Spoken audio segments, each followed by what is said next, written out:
বাবে এই মুহূৰ্তত লৈ আহিছোঁ জুবিন গাৰ্গৰ মৃত্যুৰ CID তদন্ত ঘোষণা কৰিছে ৰাজ্যৰ মুখ্যমন্ত্ৰী ডক্টৰ হিমন্ত বিশ্ব শৰ্মাই শ্যাম কানু মহন্ত মেনেজাৰ সিদ্ধাৰ্থ দুয়োগৰাকীৰ বিৰুদ্ধে CID তদন্ত হ'ব জুবিন গাৰ্গক ইয়তলৈ লৈ যোৱা লগত থকা প্ৰতিগৰাকী লোকৰ বিৰুদ্ধে CID তদন্ত হ'ব ৰাজ্যৰ মুখ্যমন্ত্ৰীগৰাকীয়ে ইতিমধ্যে তদন্ত ঘোষণা কৰাৰ বাতৰি এই মুহূৰ্তত আহি পৰিছে এফালে জুবিন গাৰ্গৰ নৰসৰ দেহ আহি আছে অসমলৈ তাৰ পূৰ্বে জুবিন গাৰ্গৰ মৃত্যুৰ CID তদন্ত ঘোষণা কৰিছে ৰাজ্যৰ মুখ্যমন্ত্ৰী ডক্টৰ হিমন্ত বিশ্ব শৰ্মাই CID তদন্তৰ বাবে ইতিমধ্যে আৰক্ষী সঞ্চালক প্ৰধান হৰমিত সিঙক নিৰ্দেশ দিছে ৰাজ্যৰ মুখ্যমন্ত্ৰী ডক্টৰ হিমন্ত বিশ্ব শৰ্মাই শ্যাম কানু মহন্ত সিদ্ধাৰ্থ শৰ্মাৰ বিৰুদ্ধে CID তদন্ত হ'ব বুলি ৰাজ্যৰ মুখ্যমন্ত্ৰীগৰাকীয়ে উল্লেখ কৰিছে সমগ্ৰ ঘটনা তন্নকৈ পৰীক্ষা কৰা হ'ব বুলি ৰাজ্যৰ মুখ্যমন্ত্ৰীগৰাকীয়ে কৰিছে মন্তব্য এই মুহূৰ্তৰ সবাতোকৈ ডাঙৰ খবৰটো টাইম 8ৰ দৰ্শকসকলক জনাইছো কিয়নো এতিয়া সমগ্ৰ ৰাজ্যবাসীয়ে দুখাৰোপ কৰিছে সমগ্ৰ ৰাজ্যবাসীয়ে দুখাৰোপ কৰিছে এতিয়া শ্যাম কানু মহন্তৰ বাবে এনে ধৰণৰ ঘটনা সংঘটিত হ'ল যি ঘটনা কোনো কাৰণত ৰাজ্যবাসীয়ে মানি নলয় আৰু সমগ্ৰ বিষয়টো CIDৰ তদন্ত দাবী কৰিছে CIDৰ তদন্ত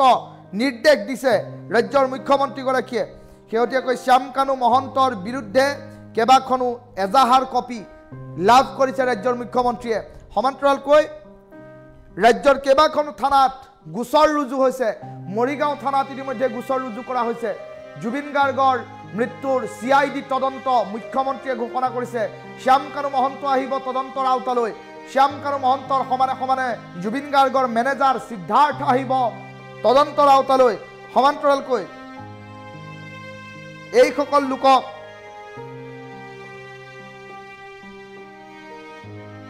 তদন্তৰ আওতালৈ অনা হ'ব বুলি ইতিমধ্যে ৰাজ্যৰ মুখ্যমন্ত্ৰীগৰাকীয়ে ঘোষণা কৰিছে দিল্লী আহি পোৱাৰ লগে লগে এঘণ্টাৰ ভিতৰতে গুৱাহাটীলৈ অনা হ'ব জুবিন গাৰ্গৰ পাৰ্থিৱ শৰীৰ আৰু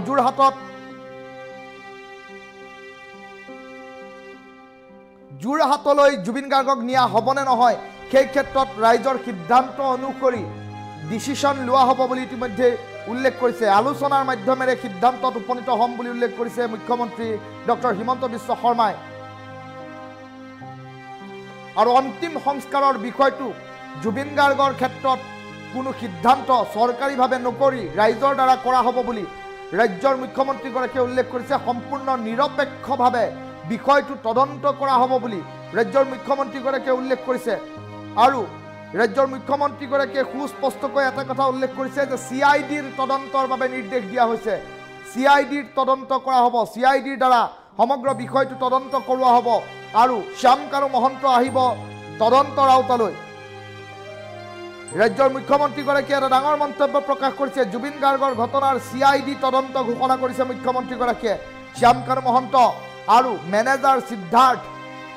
CID তদন্তৰ আওতালৈ আহিব লাগিব ৰাজ্যৰ মুখ্যমন্ত্ৰীগৰাকীয়ে কৰিছে মন্তব্য সেই মন্তব্য টাইম 8ৰ দৰ্শকসকলক এই মুহূৰ্তত শুনাই থাকিবলৈ চেষ্টা কৰিম কিন্তু তাৰ প্ৰাক মুহূৰ্তত এটা ডাঙৰ খবৰ জনাইছোঁ কিয়নো জুবিন গাৰ্গক হেৰুৱাই সমগ্ৰ ৰাজ্যবাসী জনতা আজি শোকত ম্ৰিয়মান স্বতঃস্ফূৰ্তভাৱে গুৱাহাটীৰ GS ৰোডকে আৰম্ভ কৰি ৰাজ্যখনৰ প্ৰতিখন ব্যৱসায়িক প্ৰতিষ্ঠান আজি স্বতঃস্ফূৰ্তভাৱে বন্ধ কৰিছে জুবিন অনুৰাগীয়ে আৰু তাৰ পাছতে ব্যৱসায়ীসকলৰ এই সিদ্ধান্তত সমানে ৰাজপথত এতিয়া মূৰে কপালে হাত থৈ বহু লোকে এই পৰ্যন্তও কান্দি আছে সেই দৃশ্যাংশ টাইম 8ৰ দৰ্শকসকলক দেখুৱাম কিন্তু তাৰ মাজতে সমগ্ৰ ৰাজ্যবাসীৰ প্ৰশ্নৰ উত্তৰ যেন মুখ্যমন্ত্ৰীগৰাকীয়ে দিবলৈ আগবাঢ়িছে কিয়নো ৰাজ্যবাসীয়ে প্ৰশ্ন উত্থাপন কৰিছে যে শ্যাম কানু মহন্তৰ বিৰুদ্ধে কি ব্যৱস্থা গ্ৰহণ কৰা হ'ব মুখ্যমন্ত্ৰীয়ে ইতিমধ্যে CIDৰ তদন্তৰ নিৰ্দেশ দিয়াৰ বাতৰি এই মুহূৰ্তত আহি পৰিছে এটা ডাঙৰ খবৰ টাইম 8ৰ দৰ্শকসকলক এই মুহূৰ্তত জনাই আছোঁ সকলোতকৈ ডাঙৰ খবৰটো টাইম 8ৰ দৰ্শকসকলৰ বাবে মুহূৰ্তত লৈ আহিছোঁ কিয়নো CIDৰ তদন্তৰ নিৰ্দেশ দিয়া হৈছে DGP হৰমিত সিং আৰক্ষী সঞ্চালক প্ৰধান হৰমিত সিঙক ইতিমধ্যে CID তদন্তৰ নিৰ্দেশ দিয়া হৈছে সমগ্ৰ বিষয়টো CIDৰ দ্বাৰা তদন্ত কৰা হ'ব এই কথা ইতিমধ্যে ৰাজ্যৰ মুখ্যমন্ত্ৰীগৰাকীয়ে সুস্পষ্টকৈ উল্লেখ কৰিছে জুবিনৰ মৃত্যু সহজ মৃত্যু নহয় আৰু এই জুবিনৰ মৃত্যু সহজভাৱে মানি ল'ব পৰা নাই ৰাজ্যৰ জনতাই জুবিন অনুৰাগীয়ে বাৰম্বাৰ এই কথা দাবী উত্থাপন কৰি আহিছে আৰু জুবিন অনুৰাগীয়ে বাৰম্বাৰ এই কথা সুস্পষ্টকৈ উল্লেখ কৰি এটা কথা স্পষ্ট কৰিছে যে এই মৃত্যু সহজ মৃত্যু নহয় এই মৃত্যুৰ অন্তৰালত ব্যৱসায়িক উদ্দেশ্য জড়িত হৈ আছে শ্যাম কানু মহন্ত আহিব লাগিব তদন্তৰ আওতালৈ নৰ্থ ইষ্ট ফেষ্টিভেলৰ নামত অসুখীয়া মানুহটোক কিয় লৈ যোৱা হৈছিল ডক্টৰৰ পৰামৰ্শ নোলোৱাকৈ কিয় সাগৰলৈ লৈ যোৱা হৈছিল জুবিন গাৰ্গক সকলো কথাৰ উত্তৰ দিব লাগিব শ্যাম কানু মহন্তই জুবিন গাৰ্গৰ মেনেজাৰ সিদ্ধাৰ্থ কেৱল টকা গণিবৰ বাবে তাত থিয় হৈ আছিল নেকি প্ৰশ্ন উত্থাপন হৈছে আৰু ৰাজ্যৰ মুখ্যমন্ত্ৰী ডক্টৰ হিমন্ত বিশ্ব শৰ্মাই সমগ্ৰ বিষয়টোক লৈ ইতিমধ্যে সিআইডি তদন্তৰ নিৰ্দেশ দিয়াৰ বাতৰি এই মুহূৰ্তত আহি পৰিছে সকলোতকৈ ডাঙৰ খবৰ টাইম 8ৰ দৰ্শকসকলক এই মুহূৰ্তত জনাইছো কিয়নো সমগ্ৰ ৰাজ্য আজি সুকত নিয়মান আৰু সুকত নিয়মান ৰাজ্যবাসীয়ে এতিয়া কেৱল বাট চাইছে এটা সঠিক নিৰপেক্ষ তদন্তলৈ সঠিক নিৰপেক্ষ তদন্তৰ কথা ইতিমধ্যে ৰাজ্যৰ মুখ্যমন্ত্ৰী ডক্টৰ হিমন্ত বিশ্ব শৰ্মাই উল্লেখ কৰিছে ৰাজ্যৰ মুখ্যমন্ত্ৰী ডক্টৰ হিমন্ত বিশ্ব শৰ্মাই সমগ্ৰ বিষয়টো উল্লেখ কৰি এটা কথা সুস্পষ্ট কৰিছে যে সিআইডিৰ দ্বাৰা বিষয়টো তদন্ত কৰা হ'ব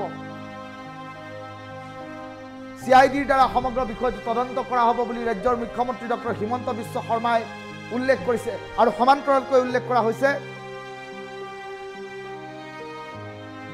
যে জুবিন গাৰ্গৰ মৃত্যু সহজ মৃত্যু নহয় কিয়নো ৰাজ্যবাসী জনতাই এই সমগ্ৰ বিষয়টোক লৈ মাত মাতি আহিছে ৰাজ্যৰ কেইবাখনো জিলাৰ সদৰ থানাত ইতিমধ্যে বিষয়টোক লৈ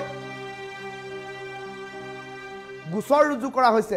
এজাহাৰ দাখিল কৰা হৈছে আৰু এজাহাৰ দাখিল কৰাৰ সমানে সমানে গোচৰ ৰুজু কৰাৰ বাতৰি আহি পৰিছে কেইবাটাও প্ৰান্তৰ বহুকেইটা সংগঠন বহুকেইগৰাকী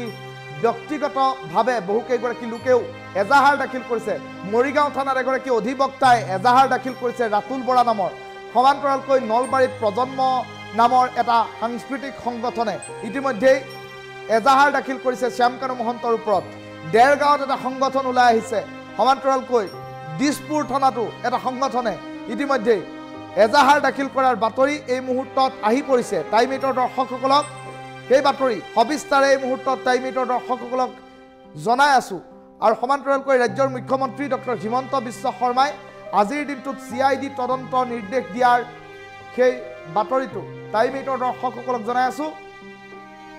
ৰাজ্যৰ মুখ্যমন্ত্ৰী ডক্টৰ হিমন্ত বিশ্ব শৰ্মাই কি মন্তব্য কৰিছে কেনে ধৰণৰ কথা উল্লেখ কৰিছে সেই পোষ্টটো এই মুহূৰ্তত পঢ়ি শুনাবলৈ চেষ্টা কৰিছো ৰাজ্যৰ মুখ্যমন্ত্ৰী ডক্টৰ হিমন্ত বিশ্ব শৰ্মাই ইতিমধ্যে সামাজিক মাধ্যমৰ পৃষ্ঠাত ইতিমধ্যে বিষয়টোক লৈ মন্তব্য প্ৰকাশ কৰিছে যদি আউট ফোকাস অকমান কৰিব পাৰি যদিহে ফোকাস কৰিব পাৰি বিষয়টো দেখুৱাইছো ৰাজ্যৰ মুখ্যমন্ত্ৰীগৰাকীয়ে উল্লেখ কৰিছে আমাৰ মৰমৰ জুবিন গাৰ্গৰ দুৰ্ভাগ্যজনক আৰু আকস্মিক মৃত্যুৰ সন্দৰ্ভত শ্ৰী শ্যাম কানু মহন্ত আৰু শ্ৰী সিদ্ধাৰ্থ শৰ্মাৰ বিৰুদ্ধে একাধিক এজাহাৰ দাখিল কৰা হৈছে মই অসম আৰক্ষীৰ মাননীয় আৰক্ষী সঞ্চালক প্ৰধানক সমূহ এজাহাৰ সিআইডিলৈ স্থানান্তৰ কৰিবলৈ আৰু পুংখানুপুংখ তদন্তৰ বাবে এটা সংহত গোচৰ পঞ্জীয়ন কৰিবলৈ নিৰ্দেশনা প্ৰদান কৰিছো ৰাজ্যৰ মুখ্যমন্ত্ৰীগৰাকীয়ে সিআইডিৰ তদন্তৰ নিৰ্দেশ দিছে এই মুহূৰ্তত টাইম 8ৰ দৰ্শকসকলক আমি সেই পোষ্টটো পুনৰবাৰ পঢ়ি শুনাবলৈ চেষ্টা কৰিছো মুখ্যমন্ত্ৰীগৰাকীয়ে প্ৰকৃতাৰ্থত কি কৈছে আমাৰ মৰমৰ জুবিন গাৰ্গৰ দুৰ্ভাগ্যজনক আৰু আকস্মিক মৃত্যুৰ সন্দৰ্ভত শ্ৰী শ্যাম কানু মহন্ত আৰু শ্ৰী সিদ্ধাৰ্থ শৰ্মাৰ বিৰুদ্ধে সিদ্ধাৰ্থ শৰ্মা হৈছে জুবিন গাৰ্গৰ মেনেজাৰ সিদ্ধাৰ্থ শৰ্মাৰ বিৰুদ্ধে একাধিক এজাহাৰ দাখিল কৰা হৈছে ৰাজ্যত মই অসম আৰক্ষীৰ মাননীয় আৰক্ষী সঞ্চালক প্ৰধানক এই এজাহাৰসমূহ সিআইডিলৈ স্থানান্তৰ কৰিবলৈ আৰু পুংখানুপুংখ তদন্তৰ বাবে এটা সংহত গোচৰ পঞ্জীয়ন কৰিবলৈ নিৰ্দেশনা প্ৰদান কৰিছো সিআইডিৰ তদন্তৰ নিৰ্দেশ দিয়া হৈছে আৰু সমান্তৰালকৈ ৰাজ্যবাসী জনতাই প্ৰশ্ন উত্থাপন কৰিছে কলৈ গৈছিল শ্যাম কানু মহন্তই এই সমগ্ৰ বিষয়টো সন্দৰ্ভত শ্যাম কানু মহন্তৰ ষড়যন্ত্ৰ জড়িত হৈ আছিল নেকি প্ৰশ্ন উত্থাপন হৈছে সিদ্ধাৰ্থ যিগৰাকী সিদ্ধাৰ্থ জুবিন গাৰ্গৰ মেনেজাৰ কেৱল টকা গণিবৰ বাবে মেনেজাৰ সিদ্ধাৰ্থক লৈ যোৱা হৈছিল নেকি প্ৰশ্ন উত্থাপন হৈছে আৰু মুখ্যমন্ত্ৰীগৰাকীৰ এই নিৰ্দেশত উৎফুল্লিত হৈ পৰিছে আশাৰ ৰেঙনি দেখিছে এতিয়া জুবিন অনুৰাগীয়ে